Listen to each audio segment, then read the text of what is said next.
Most important central idea कौन कौन से हैं? देखो, पहला डस्ट ऑफ स्नो, दूसरा फायर एंड आइस। आप इन दोनों में से इन दोनों को याद कर लेना। 101% एक ना एक इसमें से मिलेगा। और शो वेलकम बैक गाइस, कैसे हैं आप सभी लोग? आई होप सब बढ़िया होंगे। मेरा नाम है शिवम और आप देख रहे हैं हमारा चैनल स्टडी कॉर्नर। तो गाइस, आज हम पढ़ाएंगे जो क्लास 10th के और 12th में आपको एप्लीकेशन ऐसे लिखे जाते हैं बोर्ड पेपर में, उनको लिखने का पैटर्न, उनको कैसे कैसे लिखते हैं, कैसे उनका लिखने का तरीका है। ठीक है, तो आज हम सबसे पहले शुरू करेंगे ऐसे से। ठीक,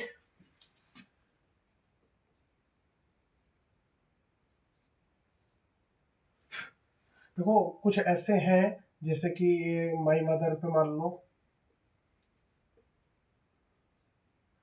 पॉल्यूशन, ये इंपॉर्टेंट भी है 10th क्लास के लिए, क्योंकि जो हमारा 23 तारीख यानी कि 22 तारीख, आज 23 तारीख को होने वाला एग्जाम है क्लास 10th का, उसके लिए important my mother, pollution, terrorism,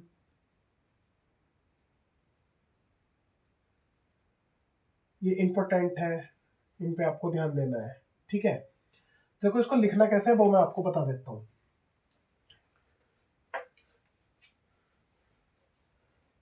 तो बेसिक सा सबसे पहले हम पॉल्यूशन ही ले लेते हैं। पॉल्यूशन को यदि हम देखते हैं तो इसकी, देखो पॉल्यूशन की सबसे पहले हेडिंग जो रहनी चाहिए वो हमारी रहनी चाहिए इंट्रोडक्शन की। ठीक है,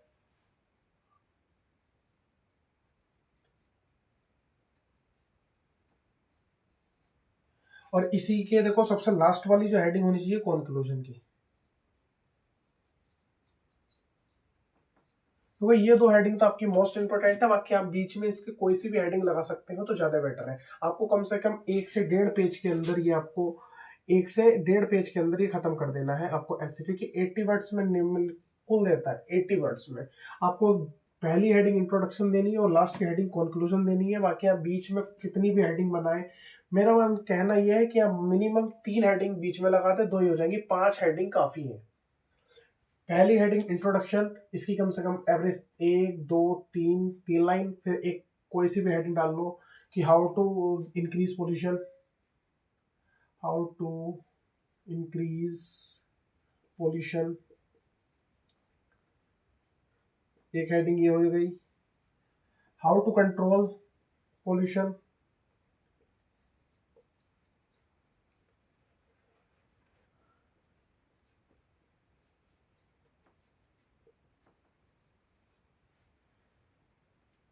मतलब बस ऐसे करके देखो 3 से 4 लाइन इसकी बनाओगे, 3 से 4 लाइन इसकी बनाओगे, एक आध हेडिंग और डाल देना और लास्ट में लिख देना कंक्लूजन। ये आपका तरीका होता है कि ऐसे कैसे लिखना है निबंध। ठीक है, अब देखो नेक्स्ट इसका हम बता देते हैं। जो नेक्स्ट टॉपिक है वो है हमारा एप्लीकेशन की, how to write a application, कि एप्लीकेशन कैसे लिखी जाती है बोर्ड एग्जाम के लिए। देखो 2 पैटर्न होते हैं और जो अब तक पैटर्न चला हुआ आ रहा है वो एक अलग ही पैटर्न है इसका। जो अब तक पैटर्न चला हुआ आता था एप्लीकेशन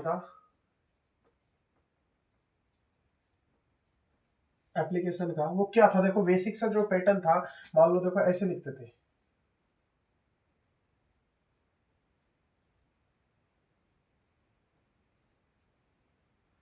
स्कूल का नाम,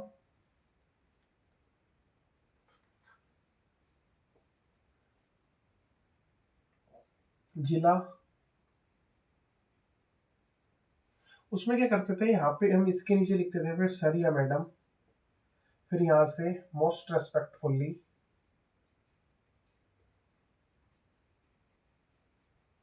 आई हैव टू से। आपको उसके बाद जिसकी भी एप्लीकेशन लिखनी है आप उसकी एप्लीकेशन लिख देते थे, और लास्ट में हम यहाँ पे लिख देते थैंकिंग यू, और इधर हम डाल देते थे योर ओविडेंटली,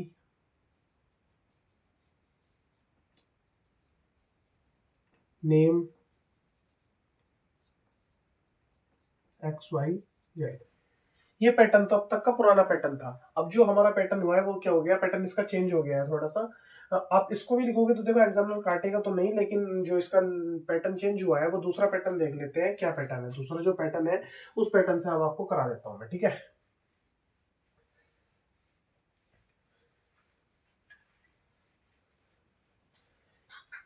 आपको बोर्ड के एग्जाम में कैसे एप्लीकेशन लिखनी है वो मैं आपको बता रहा हूँ यहाँ पे, ठीक है। और जो पैटर्न चेंज हुआ है उसी के बेस पे करा रहा हूँ। तो देखो जो बोर्ड एग्जाम पे जो हमारा एप्लीकेशन लिखा जानी है वो एक ही साइड से चला है, जैसे टू, ठीक इसी के नीचे the principal,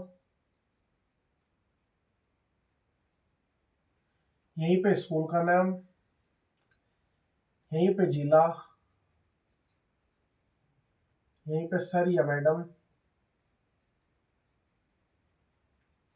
most respectfully,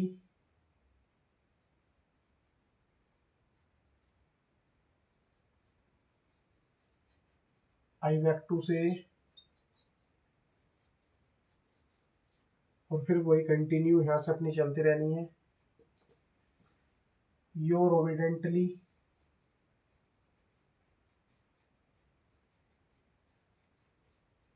name XYZ, thanking you भी इधर ही डालना है, डेट भी यहीं पे, ठीक है। ये आपको सारा का सारा एक ही लाइन में आना चाहिए, और आपका जो पैटर्न हुआ है एप्लीकेशन का वो यही पैटर्न चेंज किया है।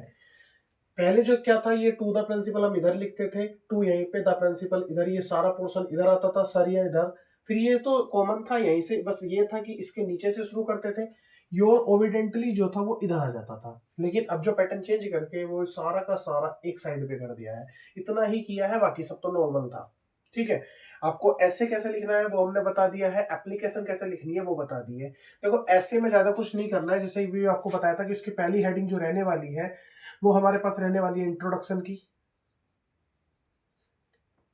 उसमें जैसे आपको बताया था पोल्यूशन के ऊपर,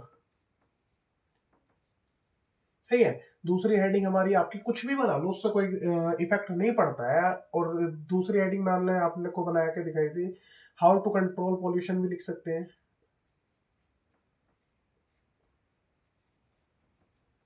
इसके बारे में बता दो।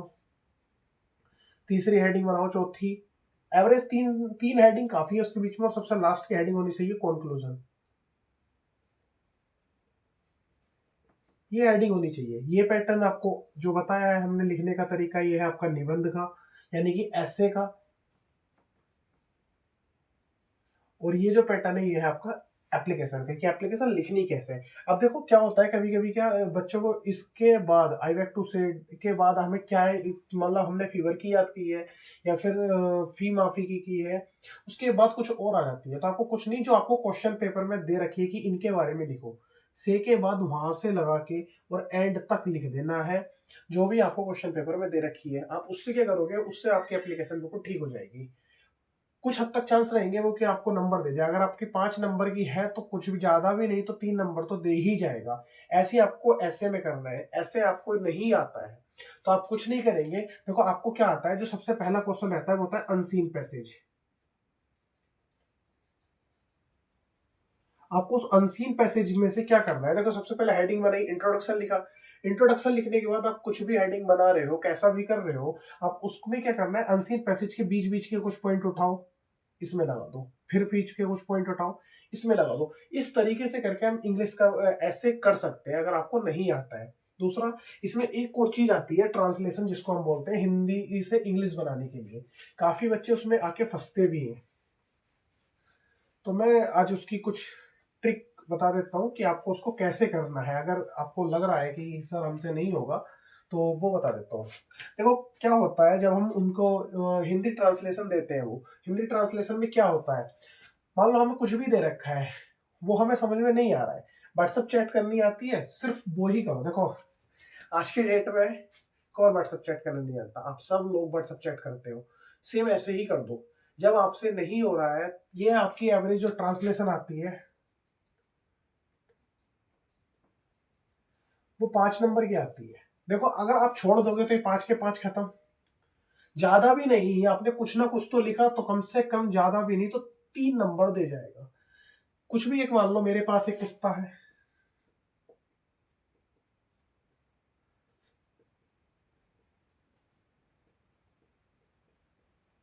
वह पालतू है,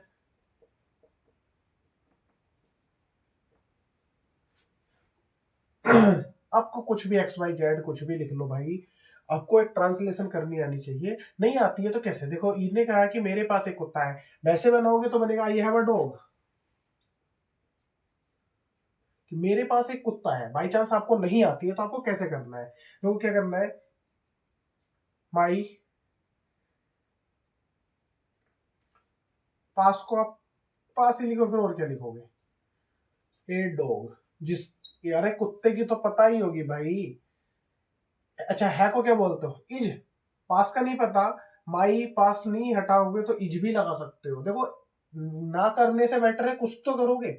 आपने इसको छोड़ा तो 5 के 5 खत्म, लेकिन आपने कुछ भी लिखा है, इसको काट पीट के कम से कम 3 नहीं तो 2 तो दे ही जाएगा। 5 मिलने से बेटर है, नहीं मिलने से बेटर है कम से कम 2 तो मिल ही रहे हैं, वो चीज समझो, ठीक है। ट्रांसलेशन का यही एक रूल होता है कि अगर आपसे कुछ नहीं हो रहा है तो आप समथिंग बेटर कुछ तो करोगे उसके अंदर। आपको 5 नंबर का होता है, अगर 5 नंबर में आप बिल्कुल छोड़ के आ जाओगे तो 5 में से एक भी नहीं मिलेगा। बट अगर आप व्हाट्सअप चैट भी लिखोगे या कुछ भी करोगे, आपको कम से कम 2 से 3 नंबर दे ही जाएगा एग्जामिनर। ये गारंटेड की बात है, 100% गारंटर हूं कि आपने कुछ लिखा है तो 2 से 3 नंबर दे के जाएगा। आपके 2 से 3 नंबर कहीं पर भी नहीं गए हैं, ये रियलिटी है। और ऐसे ही हमारा क्या होता है, अब तो मैं इंग्लिश का है लेकिन मैथ्स में भी अगर आपने कोई भी क्वेश्चन अटेम्प्ट किया है तो आपको नंबर मिलेगा ही मिलेगा, ये कंपलसरी बात है। इसमें क्या होता है, देखो मैं आपको एक सेंट्रल आइडिया बता देता हूँ, मोस्ट इंपोर्टेंट सेंट्रल आइडिया है, आप याद करके चले जाना, आ जाएंगे, ठीक है।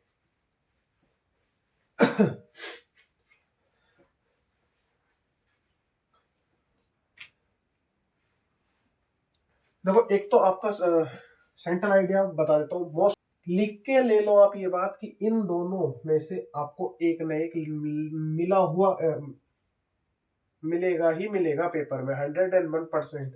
The dust of snow, fire and ice, इन दोनों सेंट्रल आइडिया में से कोई सा एक सेंट्रल आइडिया आपको पेपर में रखा हुआ मिलेगा। एप्लीकेशन आपको अभी बता ही दी है, आपको फी कंसेशन की कर लेनी है, फीवर की कर लेनी है, मैरिज की कर लेनी है,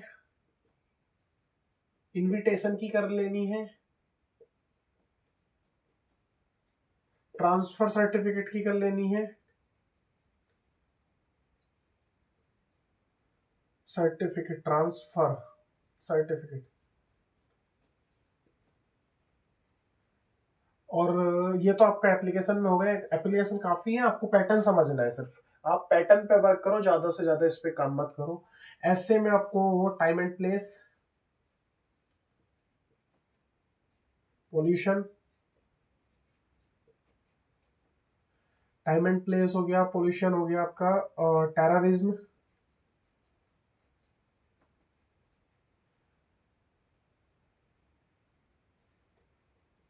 माय फेवरेट बुक,